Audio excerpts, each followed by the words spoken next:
Hi! Good morning!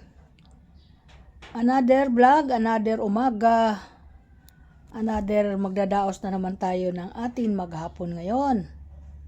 Yan mga guys, nandito na ako sa tindahan, katatapos ko lang maglinis sa aming kalsada dito para maganda, maliwalas ang ating kalsada kapag may dumarating tayong bisita, hindi makalat.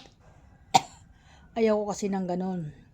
Maaga po ako nagising kasi yung pamangkin ko maaga din nagising. Mga alas 3 siguro umalis na yun ng bahay. Di ko naramdaman kasi naramdaman ko lang na may naliligo sa CR.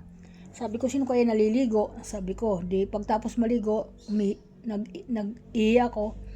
Tiningnan ko ang tulugan niya, yung mga tinutulugan niya sa dito. Wala na siya. Sabi ko, nasaan na kaya yun? Sabi ko. Yung pala ay sabi naman ng anak ko, ano daw, pumasok daw yun, maaga daw pumasok. Sabi ko, grabe naman, bukas na ba ang eskwelahan noon? Sabi ko nga ganon, ang lapit lang naman ang eskwelahan niya. Sabi ko nga ganon. Sabi iba, sinabi niya na alas 5 daw aalis. Alas 3 ata yun ah, sabi ko nga ganon. Tapos ginising mo naman ako ng alas 4. Sabi ko nga ganon, parang hindi na ako nakatulog. Sabi ko nga ganon sa kanya. Ginigising niyo ako eh, sabi ko nga ganon, minsan lang ako magpahinga eh. Nanggigising pa kayo. Sabi ko, yan. Tapos, ginising na naman ako ng alas 5. Mama, buksan mo na ang tindahan kasi magbabantay daw siya. Sabi ko, hindi, mamaya na lang. Sabi ko nga ganun. Nandito pa ako nakahiga. Sabi ko nga ganun.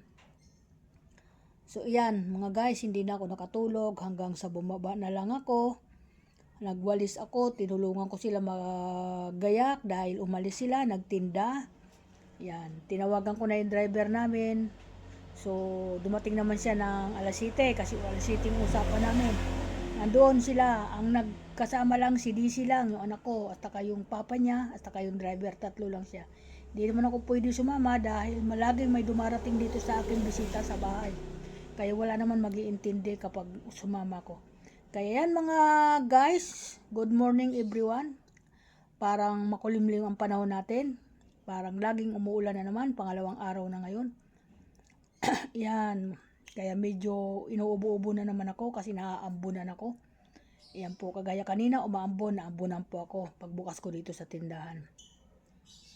Yan po mga guys, kaya ingat po ang lahat dahil maulan tayo ngayon, medyo maraming sa kalsada. Kaya mag-ingat na lang po tayo sa mga gumagamit ng mga sasakyan. Ingat po kayo. Huwag po tayo lagi nagmamadali sa atin mga lakad dahil yan yung hindi maganda kapag nagmamadali. Mahunaon lang tayo mag-drive para ang mga sakay natin ay safety din at sa driver na rin. Nanalangin na rin naman ako kanina kaya okay mga guys, good morning everyone. Ayan ang sila na Linda, medyo malalim na naman ang kanyang mga mata. Dahil medyo napuyat, hindi masyado nakatulog dahil marami nang disturbo. Yan ang nangyari. Ngayon, mag-isa na lang ako ngayon dito sa bahay. At nandito na ako ay nagbabantay. Katatapos ko lang po maglinis. Hindi ko pa po naubos yung kape ko. At hindi pa po ako nakainom ng aking maintenance. Babalik na lang uli ako sa bahay. Hindi ko na isisara. Sandali lang naman ako. Iinom lang ako ng maintenance ko. Okay. Good morning sa lahat ng mga follower. Good morning sa lahat ng mga idol. I love you so much sa inyong lahat sa sulok ng mundo. Maraming salamat sa inyo na nakakapanood ng mga libangan ko. Sobra ako nagpapasalamat sa inyo. Dahil nandyan kayo para sumiporta kay Nanay Linda. Isang magandang umaga. Sana pagpalain pa tayo ng Panginoon.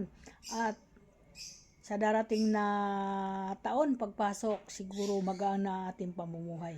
Okay, maraming salamat at ingat din ang mga anak ko ngayon, ng mga nagbabiyahe, naghahanap buhay. Mag-ingat kayo, laging sinasabi ng nanay ninyo, lagi kayo mag-iingat. Ayan, si Mel, mabilis mag-drive. Kaya mag-ingat ka lagi. Yan, sinasabi ko, madulas ang daan ngayon. Di ko lang alam kung umuulan dyan sa inyo. Dito, maulan, madulas ang daan.